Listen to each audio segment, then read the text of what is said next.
Hi guys, Craigie B here. Hope all is well.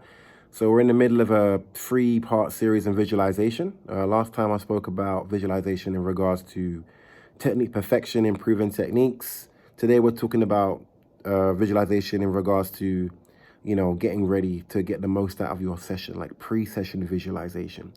So this is really helpful when it comes to sparring sessions, because I know from doing it for a long time myself, we can get very attached to the result, and we judge how well a session goes based on how many matches we win, which is not always helpful because if you're in a intense training camp where you got you know, you're training in Spain or in Mexico and everyone's there, if you're focused on what you win and what you don't win, it can really, you can get really happy about kicking everyone's ass, or you can get really down about, maybe not even winning one match. So it's important, I think, when you're going into when you're preparing for a session, is to set performance goals, not outcome goals. I don't feel like it's healthy to say, okay, I want to win 90% of my matches, so I want to win 8 out of 10 matches. I mean, you might set that goal for yourself sometimes, especially when it's crunch time, you know, and you're getting close to a competition or whatever. I don't think that's that as healthy. I don't think it is. I think it's much more better to say, okay, this is the way I want to perform.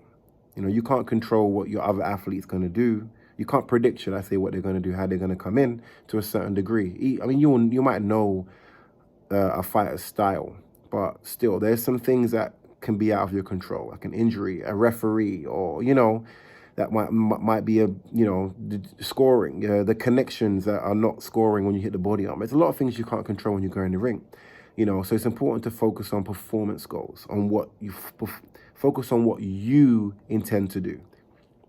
That's important.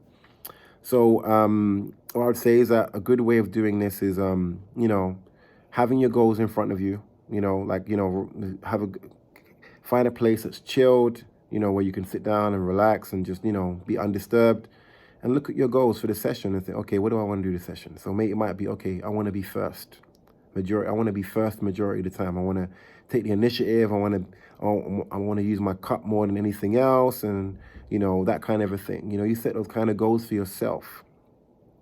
Which is not, it's not necessarily, oh, I want to score 100 points. It's no, I want to be first.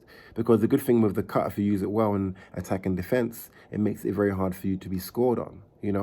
So that's what I would say. Or you might set a defensive goal. You want to make sure you don't concede too many points. You want to concede less than 5 points a match. You might set something like that. So therefore you're testing your defense. So those are kind of goals you can set, and so when you're visualizing, you sit down. One way I initiate visualization is I will count like to 10, and I'll count on my inhale 1 and on my exhale 2. So you start with that, so you can kind of disengage from what's going on around you, from what you just ate, or what happened just before you started. And so you focus inward on your breathing. You count them to a point where you're more focused on your breathing than anything else. And then you start your visualization exercise. And so then if you're focused on, you don't want to give away more than 5 points a match, or maybe 3 points a sparring thing, I don't know what your expectations are for yourself, then you just focus on that. You'll visualize yourself in the sparring part of it, the sparring part of the session, what you're going to do, how do you defend, what's your tactics when you defend, how do you do it? Well, what stance do you standing, what do? Do you put your cut up? Do you keep your distance long, or, you'll focus on the specifics of, what it takes for you to achieve your goals. And so and it goes back to the last video. We always have to visualize ourselves doing things well. So if you've had like some flashbacks about it not going well, and that adds fear to whatever you're doing, it's important to just block that out and replace that with positive images and of you doing it well. And I'd say do that for about 10 minutes, set an alarm on your phone, and then just see how it goes. See if it affects your session in any way. And this can be done not just for training, sparring camps, or whatever. This is usable actually in the ring. You're getting ready to compete, and you know a little bit about your competitor. You've watched his videos, you know what he tends to lean to, you know what your strengths are and what you can use against this guy, and then you just visualize it going the way you want it to go. And then, yeah, so that's that for that one. I'd be interested to see what you guys think. Just let me know in the comments below, or send me a message, or post on the Facebook page.